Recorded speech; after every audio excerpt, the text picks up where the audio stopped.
we play a game? Why, yes, I believe we shall. Oh, I got a live one here.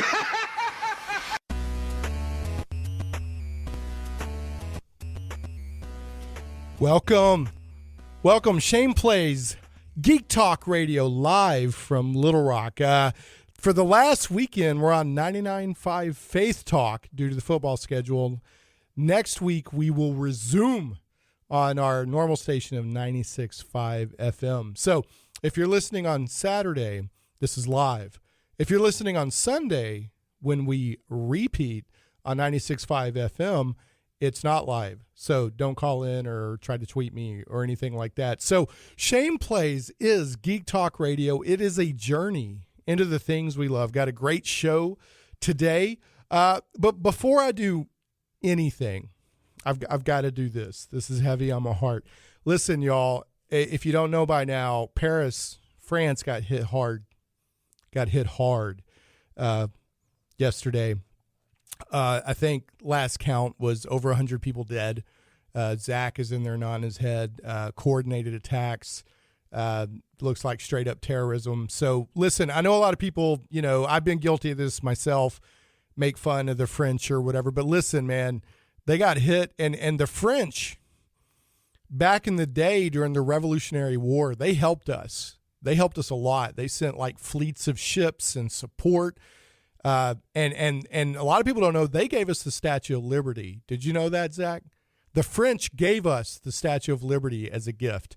So all joking aside, Paris, France, our hearts are heavy for you. And we're going to play just a little bit of your anthem. Hit it, Zach.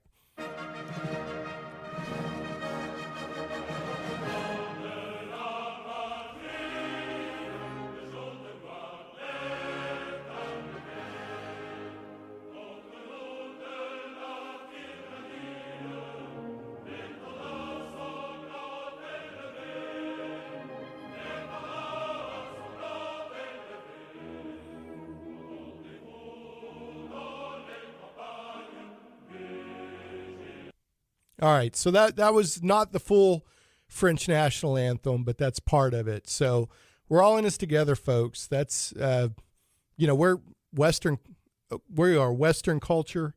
Sorry that happened, and they showed us a lot of support during 9/11. So, this show is about fun, but some stuff transcends that, and I hope our hearts are heavy and ready to support the French people. Moving on, I think we've already got. I know we've got Ash on the phone. Is Chris on the phone as well? All right, so today we're going to be talking about Sword Coast Legends, which is a very cool, it's a computer version. It's like the newest computer flavor of Dungeons & Dragons. It's got a heavy influence from the 5th edition rules. And Ash is the community manager with InSpace, which is the company that developed. Okay, well, I guess Ash is gone and will be coming back. I just saw him on the line, and then he dropped. So, but Chris is here, and Chris Perkins is the not community manager. He is the principal designer for Dungeons & Dragons, and Chris has actually been on the show before. So welcome back, Chris. We're really glad to have you. Thank you very much. All right, and hopefully we'll have Ash was here. And then he cast a spell of invisibility and disappeared. So hopefully we'll get him back directly. So while we're waiting on Ash, I've just got a couple of housekeeping notes I usually go through. So we'll try to get a little bit of time here for him to get back. This show always has show notes on shaneplays.com that will be up like right now. And when the podcast version's out and everything, go to shaneplays.com and you can find show notes that have links and more information about what we're talking about today. So people are like, oh, I missed that, or I want to know more. Then they can go to shaneplays.com and get that information. This show will go out in the next couple of days. I've been kind of doing it on Monday here lately. I think I'm going to stick with that. It goes out. The podcast version will show up on my blog, on Patreon, on iTunes, and Stitcher, and other fine podcast directories. And then last, we are carried. Right now, we're a week delayed. We're working to get it live. We're carried a week delayed on Krypton Radio. That's kryptonradio.com. And that's sci-fi for your Wi-Fi. Don't forget, this is the last weekend of the temporary station change. So starting next week, we will be back on our regular station of 96.5 FM, The Answer. So that's it. And I think we've got Ash calling back in. Well, it was ringing. Did we lose him again, Zach? Oh, wow. We'll get him. He's having trouble transmitting, I guess. I don't know. Okay, so what we're going to do real quick is we're going to get into the news, and we're going to rampage through the news as quick as possible so that we can get into the Sword Coast Legends with Chris Perkins, the man himself, the Dungeon Master, and Ash from In Space. So go ahead. Are those guys working today, Zach? Are they working? There they are. I don't know. Chris, last time you were on, did I have my news team? Yeah, I think so. Okay. Well, hey, Zach, can you turn up Chris's sound just a little bit? It sounds just a tad low. There we go. All right. So, yeah, those are some hardworking guys. They come in on Saturday, and they chomp their cigars, and they bang on their typewriters to bring us the news, Chris. So let's go through a few news items here. It sounds like we got Ash. Ash, are you back, buddy? I'm here. I don't know what's going on. All right. This is Ash. Oh, he that how's it going? The good, man. Thanks for being on the show. Chris is with us. We just did our housekeeping notes, and now we are into the news. Play the news sound again so Ash can hear it. Oh, I get to hear news sound.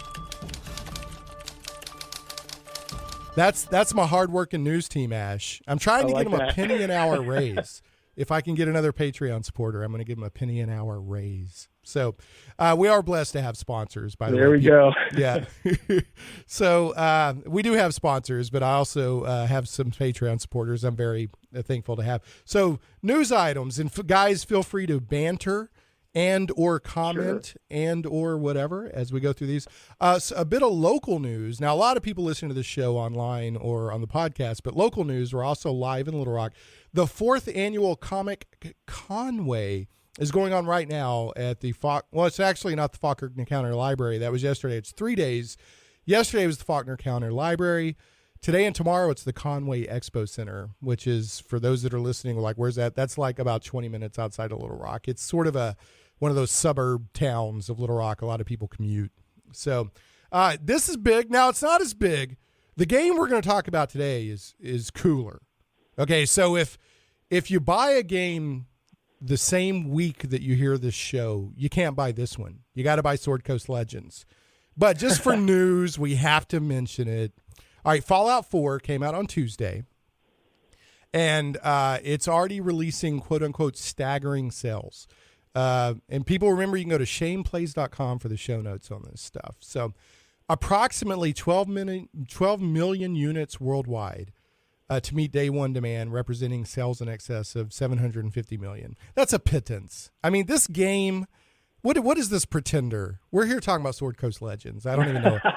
Come on now. Anyway, so at either of your respective organizations, Chris and Ash, did the Fallout flu strike? Chris, you want to go first? The coast, not so much. Pretty much, people I think are waiting to the weekend or waiting to make sure they're, all the bugs are ironed out. Whatever. Yeah. We've been so busy on so many things that nobody's been able to escape. Nobody's been able to escape the gravitational pull of work. Okay. How about you, Ash? We lost a couple guys to the Fallout flu. I guess was radiation sickness of some sort. All right. We'll tell them to take their rad away, and they'll be fine. Yeah. There were a few guys absent, but I also see people, since we are, a game studio, we see people playing on their lunch breaks and stuff. So, well, it's research, right? We definitely got impacted by that. Yeah, it's research. Your research. One of the benefits of working for a game company is you can call it research. Yeah, absolutely. Well, I'll tell you the thing that interests me in on it is, I mean, I'm Fallout from way back, but it seems to be ridiculously open world. So I want to see what people do with that. So, and there's speaking of open world, Sword Coast Legends has incredibly cool DM tools, which we will be talking about. So, awesome. Do you like that? You like how I slid that in there? I like that. It was a good segue. All right, thanks. All right, pro segue there. Yeah, working on it. So every now and then. All right, so a few more news items, and then we'll hit a break. And when we come back, it's going to be all Sword Coast legends all the time. But, and people, this is live radio. So whether you're listening online or locally, you can call 501-823-0965. That's 501-823-0965. Or you can tweet me at Shane Plays. That's Shane like I like to play stuff, not like my place where I hang out. Shane Plays. And we do get some people tweeting every now and then. We get a call. So people are chicken. Burk, burk, burk, burk, burk. I had to do that. Okay, sorry. I'm trying to challenge them, you see, to call in. See what I'm doing there. All right. So here's some neat news. I don't know if I was like, well, this is cool. All right, so World of Warcraft. And I know, Chris, I saw you recently say that World of Warcraft is one of your favorite games. You on Twitter, you were talking about favorite games. Did you know that Jamie Lee Curtis cosplays at World of Warcraft events? Oh, yes, I do. Yeah. Did you know that, Ash? I did not know she did. I'm a huge fan of hers, though. Yeah. So, and I bet she dresses up for, wait for it, Halloween. Oh. Sorry. I'm sorry. One. Yeah, I'm sorry about that. Okay, so, Zach, you know that Jamie Lee Curtis was in Halloween, right? He's in there shaking his head. He face-palmed on me. So, that's say hi, Zach. You haven't this is my producer. Hello. How's it going? I'm doing fine. All right. You love my bad puns, don't you? Okay, I'll take that snicker as an assent. All right. So anyway, yeah, she recently cosplayed as an undead Forsaken at the recent BlizzCon 2015, which I guess she cosplays with her family, but she comes up with these costumes so she's incognito. So she can just hang out with her family, which is pretty cool. So that's great. Yeah, it's really neat. So all right, and here's cool. This is cool news regarding a very well-beloved geeky TV show. Now, Zach, hit us with this, and I know people are going to know right off the bat what show this is. Hit us with it. In the not-too-distant future, next Sunday AD, there was a guy named Joel, not too different from you or me. Oh, yeah. Did y'all hear about this Kickstarter? Mystery Science Theater? Yeah. Oh, yeah. Oh, yeah. Did you hear about this, Chris? No. Okay, so Joel, who, by the way, he's my favorite of the hosts. Now, I like Mike too, but I lean Joel. I know that divides people in the MST3K community, but he's launched a Kickstarter to do a 12-episode season of MST3K. So is interesting. Yeah, thumbs up or thumbs down on that? I think it's great. I mean, I think the great thing about Kickstarter in general is it allows these projects that could, probably have a hard time existing. It gives them new legs. So I think it's great, and I think it'll succeed. Well, it's already raised. They're going for a $2 million goal, and as of yesterday, and there's still like 27 days left, it had already raised $1.6 million. So I think we can safely assume that you guys ready for this? That they have something to crow about. Oh, geez. Oh my gosh. I'm sorry. Let me tell you what I did today. I don't know if I caught some sort of pun. I like puns, but today's ridiculous. I had nieces and nephews and stuff over today. I don't know if they're listening. If they are, I think my wife said they are. Hello, Mika, and hello, Nemo, and hello, Jedi, and hello to my son, Justice. I do have a nephew whose nickname is Jedi. His name is Jedediah, and we call him Jedi. And the other one is Nehemiah, and his nickname is Nemo. So, but anyway, yeah, I made chocolate chip waffles for them today, and my wife made turkey bacon. So when I handed them the bacon, I said, "You have to gobble it up." Wow, yeah, okay, moving on. So anyway. So I'm definitely looking forward to some more Mystery Science Theater 3000, and I hope it all works. And I hope everybody involved, Mike, Joel, all the crew is involved, but I don't really know the whole deal yet. Okay, Chris, I think you'll like this because I saw you effusing about this movie on Twitter. Spectre, the new James Bond movie, sets a record for the largest film explosion ever, according to Guinness. Yes, that's right. Yeah. I remember seeing I think it was a podcast or a video cast of the special effects guy, Chris Kobold, talking about the explosion. It was pretty awesome. Yeah, it involved it evidently was 68.47 tons of TNT equivalent, and it was created by detonating 8,418 liters of kerosene with 33 kilograms of powdered explosives. And it, oh man, yeah, huge, and it lasted more than 7 seconds. So that's huge. And I haven't seen the movie yet. Ash, have you seen it? I haven't seen it. It's actually it's the first Bond I haven't seen in the theater right around opening weekend in a while, just because we've been so busy. But yeah, I will definitely get in there and watch it. I love those movies. And now, Chris, you liked it, right? Yeah, I liked every minute of it. I thought it was fantastic. I think it's unusual for a Daniel Craig film because it's more like classic Bond than the more recent fare. Well, I know that Casino Royale, seemed to get back to the roots as well. I liked Casino Royale. Quantum of Solace, I thought was a good action movie, but I thought Casino Royale was better, and I'm looking forward to seeing Spectre. So, all right, couple of last items, and then we will move on. This personally wounds me here. I don't know why I have affected, but Sony says goodbye to Betamax tapes. They are officially no longer going to make any Betamax tapes. They were making them up until recently? Evidently, yeah. I guess there were still film studios or news organizations that still backed up stuff on Betamax.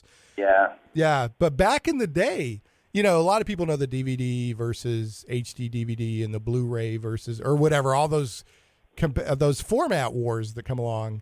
Betamax versus VHS was my first format war. So I have a fond memory of and my dad had a Betamax. So superior quality, but VHS won out, as often happens in format wars. So goodbye, Betamax. Okay, I got a couple of corrections that I have to correct myself that I've been called to task on YouTube. So Chris and Ash, feel free to boo-hiss me. You can be the boo-hiss. Y'all can be Statler and Waldorf if you want. By the way, Chris, brilliant Statler and Waldorf on the recent Acquisitions Incorporated with the Gargoyles. That was genius. Thank you. Loved it. That was genius. Did you see that, Ash? Have you watched it? Oh, did we lose Ash again? He keeps dropping. He's coming back in. Hey, Ash, welcome back. So, thanks, man. Did you see the recent Acquisitions Incorporated where Chris worked in the Statler and Waldorf Gargoyles? I did. I Genius. Was actually in the audience tax. It was. Were you, lucky dog? So yeah. I wish I was the guy that would have gotten the Raceland Mini for saying bald is beautiful. I love Raceland. Was beautiful. The whole experience was pretty awesome. So yeah, and whoever, good job. The guy that made the purple worm thing, spectacular. So very nicely done. Okay, so I don't know when you dropped out, Ash, but the previous I have to correct myself from a couple of previous shows. I've been called to task by listeners, so feel free to Statler and Waldorf me. So feel free. So in the September 19th episode, when we were talking about Numenera, user Titus Dezou from YouTube pointed out, I said that the original Solaris book was written by a Russian author, but in fact it was written by Polish author Stanislaw Lem, and the movie, the 1972 Solaris movie, was Russian. So my bad, my big fat bad, officially corrected. Polish. So, and then in the October 17th episode, we were talking about Troll Lord Games and Castles and Crusades. I said that in the 1962 Godzilla versus King Kong movie, that there was an alternate ending where in Japan, Godzilla won, and in America, King Kong did. Evidently, that's a popular misconception. What they did was, at the end of the Japanese version, you hear both Godzilla and King Kong roar. And then at the end of the American version, only King Kong roars. So my bad, my big it was implied, not outright. And then finally, do you guys want to boo hiss me for being such a egregiously horrible radio host? No, I think you're allowed to. I'll pause. Okay, go ahead, Ash. You can rip on me if you want. Sure. Yeah, you're terrible. What are you doing there? Oh, that bear. Okay. Anyway, and then last news item, and then we'll cut to a break, and then it'll be nothing but Sword Coast Legends. Go ahead and hit us with the fanfare, Zach. Oh, there it is. Oh yeah. Oh yeah. Mm-hmm. You go ahead and kill it, Zach. Oh, wow. Are you guys excited? Oh, yeah. Cautiously optimistic. So now I got tickets. I survived the great internet meltdown of 2015 to get my tickets for Thursday night. Do you guys have tickets yet? Nope. All right. I actually do. I do for the 17th. Yeah. Yeah. I normally don't do opening night anymore but this is Star Wars, and I'm doing it, and I'm taking my wife. So we're going in. We're going in like the trench run at the end of A New Hope. We're going in. So I hope the Millennium Falcon has our back. So I kind of had to buy tickets because I was afraid of spoilers. We live in such a spoiler-filled age now. I want to be able to get in there and see the movie without people ruining it for me. So. Well, I have officially entered. Do you remember the Cones of Silence from Get Smart, where they would drop the cones of? I'm in Cones of Silence mode on Star Wars now. I'm not watching trailers. No, I don't want to know anything else. So, but Chris is cautiously optimistic. Yeah. All right.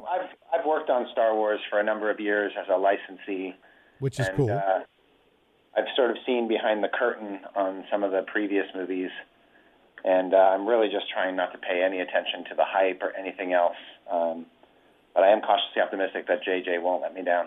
All right. Well, listen, guys. We spend some time on the news. Let's get to a break so we can get back and hit that Sword Coast Legends goodness. So, Zach, take us to a break. When we come back, more with Ash from In Space and Chris from D&D, and we'll be talking Sword Coast Legends.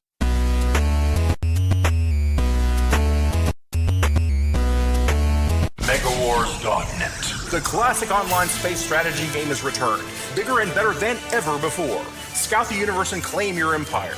Construct, customize, and launch dozens of different starships. Battle thousands of opponents online in a team-based competition leading to the ultimate battle of the galaxies. Grab your slot today in one of the most hotly anticipated indie games of 2015. Visit megawars.net and get options only available during our pre-sale event running now. Megawars.net. The die is cast. Plunge into worlds of fantastic adventure where dragons lie and the undead stalk the shades of your mind's imagines. Where creatures of legend plunder wealth through the horror of their passage. Monsters grim and foul hold the ecstasy of gold and the renown of glory. All this and more awaits you and your friends in the unlimited, fantastic world of the Castles and Crusades role-playing game from Trollord Games. Visit your friendly local game store or trollord.com to get your copy today. A rules-light, adaptable game that has stood the test of time. 12 years in constant publication with no new additions, Castles and Crusades is the original easy-to-play attribute check system. Join us and unleash your imagination. Visit your friendly local game store or trollord.com to get your copy of Castles and Crusades today.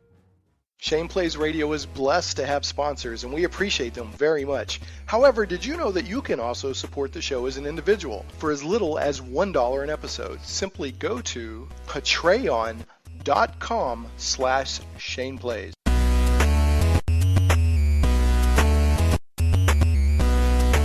Hey, welcome back to Shane Plays Geek Talk Radio, a journey into the things we love. If you're listening to us on 99.5 Faith Talk, this is the last weekend, temporary station change. We'll be back on 96.5 FM next week. So if you're like, what the heck? It's all good. So, and I hope you're enjoying the show if it's not something you normally get to listen to. So we've got on the line right now, we have Ash Sevilla from, is it Sevilla or Sevilla? It's a Sevilla. Sevilla, okay. From In Space, which is the company that developed Sword Coast Legends, and then we have Chris Perkins, who's the design manager for D&D, which is of course Wizards of the Coast and Hasbro. If you know D&D and you don't know Chris Perkins, something ain't right. So this is your chance to learn more. So guys, thanks so much. for being on. I want to talk about Sword Coast Legends. Before that, one thing I forgot to mention: the whole reason we do the Star Wars fanfare is to give the countdown. 33 days till Star Wars, and then if you're going on Thursday, it's 32 days. And then Chris, this guy came on the last time you were on, and he begged if he could come on again. So I told him he could come by and say hi. So go ahead. Zach, sure. is he? Can he come by? Is he ready?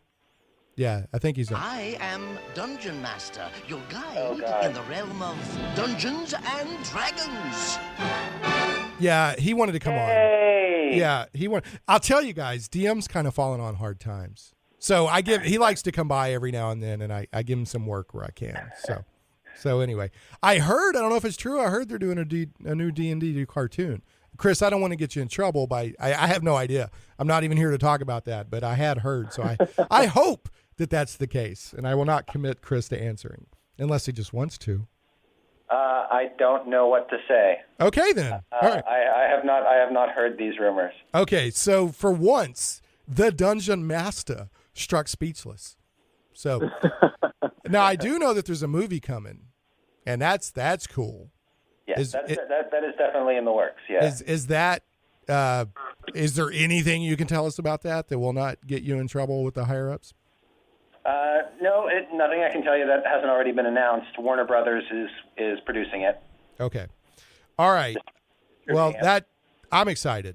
So, anything more. Still in its infancy, so it won't be out anytime soon. Okay. Here's all I'm going to say on it. A lot of people have different opinions about the previous D&D movies. Mm-hmm. My main gripe with the first D&D movie was they killed a dragon in the opening scene. That was your main gripe? Yeah, because it's like, well, I'm being polite here and saying people have different opinions on it. I'm just saying, the dragon is supposed to be like, whoa, right? And then boom, you killed him in the opening scene. So now you're no longer scared of dragons for the rest of the movie. I'm just saying that was my weird take on it. So, okay. Yeah. So, okay. Sword Coast Legends, Ash. Community manager, deeply entrenched in space and the development, and you've seen all that. Tell us what Sword Coast Legends is, my friend. The elevator pitch is it's a single multiplayer RPG you can play with your friends, and I guess our big hook is the fact that you can actually have one of your buddies play as a dungeon master and interact with the party in real time, so you can manipulate the environment and change the weather and bring in extra monsters and control them and gain access to their abilities and, craft your own modules and campaigns and have them go on endlessly, which is really what we were aiming for. But on top of that, we have a nice traditional 40-plus hour campaign that you can run through with your friends, and you can meet, our cast of companions, and we got some great music, and I don't know, it's just a great package for, a relatively cheap price. Okay, now I'm going to get to Chris here in a second because he's had a chance to actually dungeon master with it. But I want to talk a little bit more. Like one of the main conversations that comes up as I'm, talking about this game or on forums or whatever is that there seems to be some people saying, well, it's not really D&D. Now I'm not saying that. Okay, here's what I want to do. I want Ash, I want you to tell me your history with Dungeons & Dragons. And then Chris, I want you to tell me your history with Dungeons & Dragons. And then I want you guys to tell me whether you think Sword Coast Legends is D&D or not. Fair enough? Oh, boy. Yeah. So you want me to go first? Yeah, go ahead, Ash. Establish whether you have any history with D&D or not. Yeah, so, God, man, it's been a part of my life for almost as long as I can remember. When I was about 7 years old, which was a long time ago, I traded a big stack of Garbage Pail Kids. I don't know if you guys remember those. Oh, yeah. Yeah, I remember. I traded a big stack of Garbage Pail Kids for a first edition monster manual. And I didn't really know anything about D&D at the time. My neighbor, whose name was Chris, actually, which is odd, strange coincidence there, he actually ended up giving me a monster manual, and I learned about all the monsters. And I kind of became fascinated with the world of Dungeons and Dragons, and slowly started picking up books and playing with my friends, from the time I was about 7, 8 years old, all the way up through, middle school, and we played campaigns, during lunchtime at during middle school, and we cheated and everything. We were, typical 12, 13-year-old kids, just kind of, fudging the rules and having as much fun with it as we could. And then, on and off, I've been playing, honestly, ever since, DMing quite a bit and, playing various editions and having fun and painting minis and building my own game worlds. And just, it's been a huge, huge part of my life. I was a teacher for a long time, which is something I don't talk about a whole lot, but I would actually use my DMing abilities in the classroom and use the different dice for different things. Wow. So it's okay. It's become a big part of who I am. And unfortunately, right now, because of how busy we've been with the game, I haven't gotten to play tabletop all that much. The tabletop version. It's slowed down for me a bit. Right. And one of the things that's happening with D&D, and Chris, if I misrepresent that, feel free to correct. I'm trying to paraphrase what I've read. D&D, the tabletop experience is the sort of the core foundational experience, but then there are different expressions. You got like the Neverwinter MMO, and then you've got like Dice Masters, and you've got the books, and then you've got Sword Coast Legends. So it's sort of like the comic books would be the core source material, but then you got movies and video games. So, Chris, am I representing that right? Yeah, that's basically right. If you equate it to sort of the Marvel model, where Marvel has the comic books is the soul of their business, and the movies are sort of an extension of it, we're much the same way, except our soul is the TRPG. Okay, so now, Chris, and speaking of the softball question of all softball questions that have ever been asked in talk radio, do you have any experience with D&D? Actually, my experiences are very similar to Ash. I started off very young. My first sort of discovery was the Monster Manual, and I sort of had to kind of piece out what the rest of the game would be like from that first acquisition. I was a teacher, same as Ash. Oh, wow. I did not know that. I didn't know that either. What did you guys teach? Yeah, what did both of you guys teach? I taught English, high school English and mathematics. Oh, no way. You're very similar. I taught honors AP World History. Okay, so Ash knew somebody named Chris that got him into did you know somebody named Ash, Chris, that kind of helped get you in? Only from the Evil Dead films. Oh, okay. Well, that's a good Ash to know.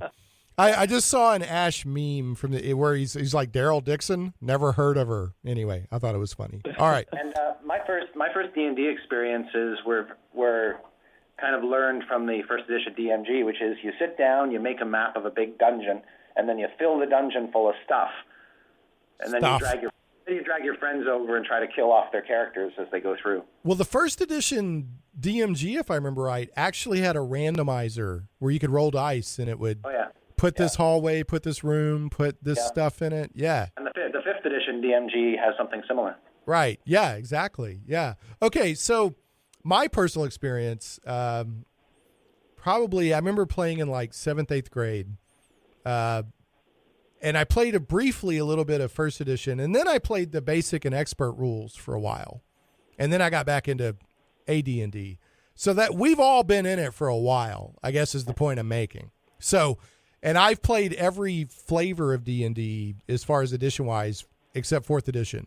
I wasn't doing any gaming really or anything when 4th edition was around. So it's not like I snubbed 4th edition. I just wasn't, I got back into gaming about the time, or tabletop gaming about the time that 5th edition popped up.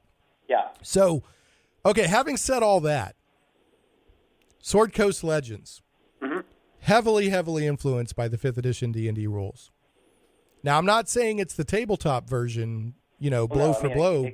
It can't be. I mean, you can't just translate one game into another medium and expect it to play well. Right. In fact, I'm reminded of, I was on RPG Codex earlier today, and people were talking about Temple of Elemental Evil, the role-playing, the computer version.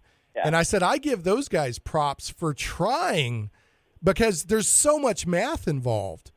And it came out buggy. Remember, I don't know if you remember that, but because there's so much interaction of the math.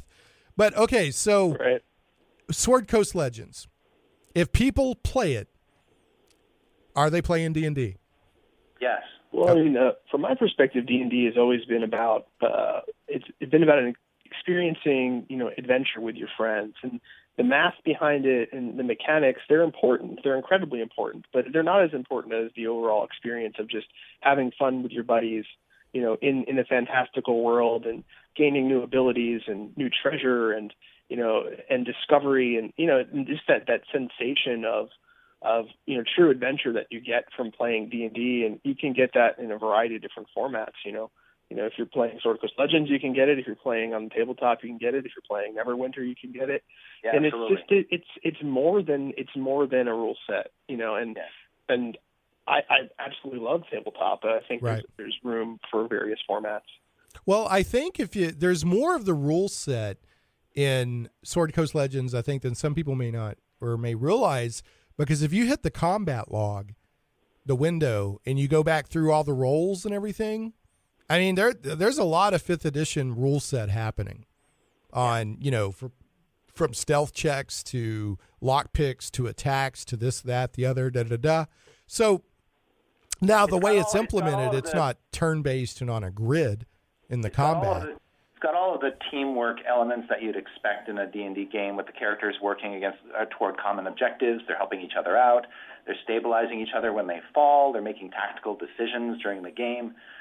It's got all of that camaraderie. When I played the game, when I ran players here through the campaign that I was building to play test it, I mean, they had laughs, they were scared, they were running away, they were doing all the things that I expect them to do in a round-the-table normal D&D game, only they were just interacting with this new interface and getting a slightly different feel, but it's basically the same game. Right. And I've seen now that video, if people go to the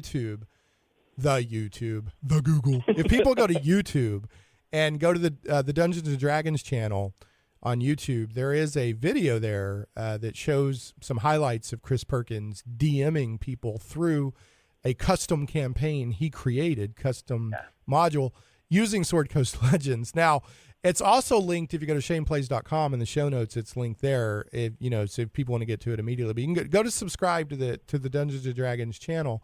And I'll give one spoiler. Jiggles the Cube shows up. Oh, yeah, Jiggles the gelatinous cube. Jiggles one of the great things about the interface from the DM point of view is that as you're building unique monsters and NPCs, you can play with the idea that not every monster has to be a hostile creature, and not every so I can make good aligned or friendly gelatinous cubes. I really like that idea because it surprises the players. Well, you did something similar. Somebody did. I think it was your idea. In the Out of the Abyss tabletop, there was a gelatinous cube who is somewhat intelligent, named like Gleep Glop or something. Yeah, Glabable. Glabable, that's it. Yeah. So, yeah. So not only, I mean, I guess the point I'm making is when you're on tabletop, the imagination's the limit. Yeah. And you were able to, with this set, this DM rules and set that Sword Coast Legends offers, to do something similar. You made a friendly gelatinous cube named Jiggles the Cube that fought on the player's behalf and they could like interact with. And it was like, it was running around like Lassie. They were like, it's trying to tell us something. So I was sort of guiding it along with them, so it became another party member until, it got squashed, but that happens. Yeah, that does happen. Okay, so go ahead. Go ahead, Ash. I wasn't going to really add much. I mean, it is. I'm glad you brought that up, though, because I think one of the things we're discovering is people really aren't used to the concept of just jumping on a game and looking for a live DM or playing with a live DM that's a stranger. So it's very foreign feeling. It's a new game mode that really hasn't been done all that much, especially electronically. So I think there is it violates some people's comfort a little bit to get in there and be like, oh, there's this guy on here and he's actually using voice over IP and telling me a story. I'm not used to this. It feels strange because right now, I don't know if you guys play a lot of games online, but a lot of people just turn their headsets off and don't really communicate anymore because of all the trolling and all the negative stuff that's happening online. So it is cool. We do have a pretty active player base that actually use the Dungeon Master tools in real time and actually tell a story and get on there and use voice over IP and use different voices for the characters. And, as a fan of that, it's just incredible to see. Well, and what I've seen, go ahead, Chris. I was just going to say I loved the experience because I hadn't played an online game before that really tried to give me the tools I needed to be the DM. And when I was running the players through, it felt very much like I was sitting behind a screen at a normal table and just sort of watching reacting to what they do and what they say. Like there was one instance where they came upon a goblin alchemist that I'd set up as a friendly NPC. But before they really got into talking with him, one of the characters ran off and started to break into the goblin's chest that he had. And so I was able to, in real time, alter the goblin from being a friendly to a hostile because, that's how I figured he would react when strangers walk into his cave and start rummaging through his stuff. Right. And, and we're spending all this time talking about the DM tools and not even, I mean, the single player campaign has a lot going on too. Like I said, 40 something plus hours. There's a couple of things I want to point out. One, there's a couple of different ways through the DM tools. And one is people can do a kind of a quick start. Hey, I'm going to DM, make a few settings, and the game randomizes the dungeon, and then the DM can run people through it. And then the other thing people can do is build modules and share them. So there's two different, not only can you DM, but there's different, you can just DM something on the fly, or you can run your own module, or you can use somebody else's module. And in fact, Ash, did you guys you brought like a modder into the fold kind of in the community to kind of help spearhead people, doing modules? Yeah, we got really lucky. We have some people that were really interested in modding from the very beginning. As soon as we opened up our forums, they were in there, asking, "Are we going to do it? Are we going to do it?" We didn't know if we were going to do it for a while, and then recently it was decided that hey, we're gonna open the game up to modding, and we'll let you poke around and see what you discover. And we just opened up the modding section of our forums. Today, Saturday? Yeah, yesterday. So we opened up the modding section of our forums yesterday. And already there's, dozens and dozens of posts about, how people are going to go in and change the game and add things and take things away and make, different mods. So it is neat. And it's great because the community has been very, very respectful when they discover something that they might think, could upset somebody to say, hey, like we found this. Is it cool if we talk about it? So far so good. It's great. Our community is very passionate, but I care about them a lot, and they've been good to me as a community manager as well, and that includes the modders. Good. Okay, so and one thing, Ash, this is a good opportunity to let you speak to InSpace's commitment to the game.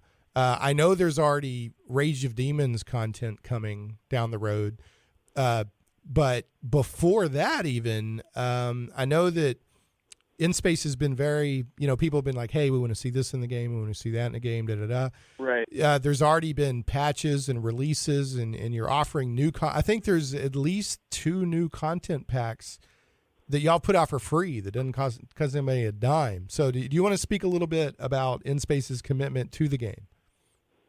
Yeah, sure. It's always, it's funny because, I've said this many times, and for those of you who've heard me speak before, I don't want it to sound not genuine, but everybody at our studio, we're all huge fans of Dungeons and Dragons, and the majority of our leads are all just lifetime D&D fans. People that have been playing for 30 plus years. So we care a lot about D&D, and we care a lot about the world, and we're going to just keep developing different things for Sword Coast Legends, hopefully for a long time to come, and that includes adding those extra races and classes that people really want to get their hands on, like, Warlock and Monk and Tieflings and all those things that people are like, why don't you have this in the game? It's like, well, it's already a big game for how much it costs, and we're going to just keep adding more. But like you said, yeah, we've already put out 2 free content patches. We just actually put out our big community pack 1 last night, which gave over 150 new placeable objects and new skill trees for people to use, and then we have another free community pack coming out in just about 3 weeks. So near the end of November, and then we have another one coming in December with all sorts of big requests like tile-based level editors and branching dialogue and all that big fun stuff. So all that stuff's free, and then we have Rage of Demons on the horizon as well, which we're really excited about. Okay, and speaking of commitment or relationship, this InSpace is not developing this game in a vacuum. I mean, you're working pretty close hand in hand with Wizards of the Coast, right? So, I mean, it's kind of tying in with, if I understand right, kind of Wizards of the Coast vision for D&D moving forward. Am I understanding that correct? You want me to take this? Sure. Yeah. I mean, I know I'm in contact with the guys from Wizards, on almost a daily basis, and we have calls all the time. So, everything that we do in terms of, the world and lore is all double and triple checked by Wizards of the Coast. There's nothing that we're just kind of haphazardly making up, So okay. Everything is lore accurate. All the iconography is correct. Everything is very, as they say, on brand. So, we're proud of that. And, since we care a lot about the license as well, we want it to be that way. So All right. Absolutely. Yeah. We're working very close with those guys. Now, Chris, I think I've read that some of the lore from Sword Coast Legends is making the jump over into the tabletop version. Is that correct? When you say lore, what do you mean? I think a Lydia is showing up on the cover of the Sword Coast Adventures guide, and then is it the Gilded Eye? That group not making it over into. I thought I read that they were coming over into the tabletop Forgotten Realms. Yes, they are. Okay. And I won't say exactly how they are, but yes. Okay. Definitely. Because all the stuff that has been developed for Sword Coast Legends is fair game in any expression of D&D in the Forgotten Realms. Okay, so that's the point I'm trying to make. So, here I'll tell you my impressions of playing the game. When I very first got my hands on it, I was like, "Oh, this feels like." Now I have to be. Let me demarcate this. The single player campaign at the very beginning, it feels sort of action RPG ish. I'm used to more turn based and real time with pause. No, let me reverse that. The multiplayer feels sort of action RPG ish by the nature of many people playing at the same time. The single player campaign, where you can pause and everything, feels more real time with pause. And I'm like, okay. And then once I got used to how you level people up and assign their abilities, and I started paying attention to the combat log and everything, I'm like, this is D&D, right? I just had to play around with it and kind of get used to the different quote unquote expression of it, as you will. Now, but even in the multiplayer versions, Ash, you guys are allowing DMs to set whether people can pause or not, right? Yeah, I've done some sessions where we've allowed players and DMs to have full control over the pause, and that's a decision that the group of players can make. And if you want people to be able to pause, you can. So you can do a very tactical, more of a slow crawl with your players if you wish to do that. Okay, and so, pausing is totally an option. Yeah, another thing I like on the multiplayer is the hot swap nature of it. Players can jump in and out, and if they leave, they can be replaced with NPC companions. So I think that's very nicely done, as people come in and out. So, guys, we're coming up. I've got about a minute or two left, man. I always run out of time. I've got to ask a question of Chris that hasn't anything to do with the game, but as long as I got him on, I've got to ask him. And then I want y'all to maybe give you quick closing thoughts on Sword Coast Legends, and then I got to wrap. And the nature of things after the show, won't be able to get back on the phone and say goodbye. So thanks so much for being on. Chris, I got to ask, did that really happen, that Patrick Rothfuss's character has Guinevere? Is that how you say it? Is it Guinevere or Guinevere? It's Guinevere. Okay, does that character really have the figurine? Well, yeah, and I'm sure the next time we do the live game, we're going to find out the repercussions of R.A. having Guinevere in his possession. So, did you get a call from R.A. Salvatore by any chance over that? Did I get a call? No. Yeah, was he kind of like? R.A. Salvatore was in the house most of last week, and we talked about all kinds of things. Okay, well, I'm just joking. I mean, obviously, I know he's not upset. It's all good fun. Yeah, I know. I just thought it was funny. Like, I could see that phone call. Like, so Chris, so Guinevere. Yeah, so, it set up a nice Twitter rivalry between Bob and Pat online. So that's great. That's great. All right, guys, we got 2 minutes. I've got to do an ad read before we go. So real quick, Ash, 10, 15 seconds, and then Chris, 10, 15 seconds. Just final super quick thoughts on the Sword Coast Legends game itself. And thanks so much again for being on. Thank you guys so much for hopefully checking out the game. You can follow us on our social media. That's at Sword Coast. Go to Facebook/Sword Coast and come say hey. I'm manning all the social channels, so come say hi to me. And thanks to you, Shane. Yeah. And Chris. So I'll be running Sword Coast Legends, and people can watch me destroy parties of adventurers in my new campaign module that'll be happening tomorrow. And I'll probably be doing it more beyond that. So will that be a live stream on Twitch? Yeah, I believe so. Oh, good. Okay. Twitch. These are victims from all around the world. So they're coming in to test out the module, and I think they're going to have a good time. I'll be interested to see what stories come out of these misadventures. All right, I'm looking forward to. I know Cassie Parks, I saw on Twitter, she's in the mix, so looking forward to that. Guys, thanks so much for being on. I got to do a quick ad read, and then we're out of here. Podcast land, thanks for listening, pre-recorded.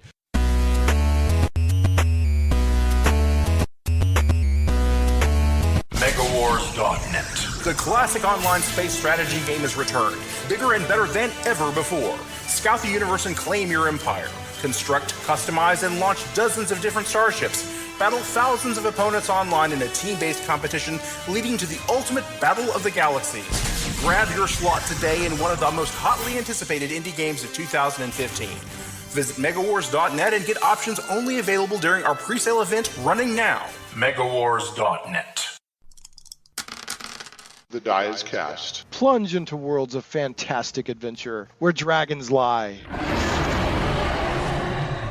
and the undead stalk the shades of your mind's imagines.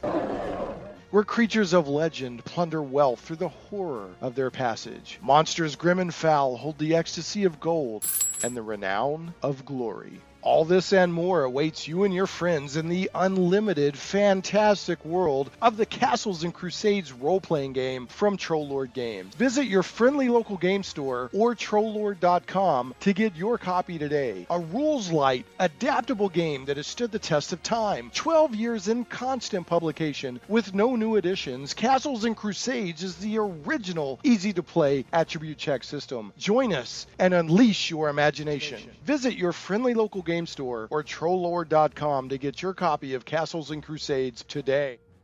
Shane Plays Radio is blessed to have sponsors, and we appreciate them very much. However, did you know that you can also support the show as an individual for as little as $1 an episode? Simply go to patreon.com/ShanePlays.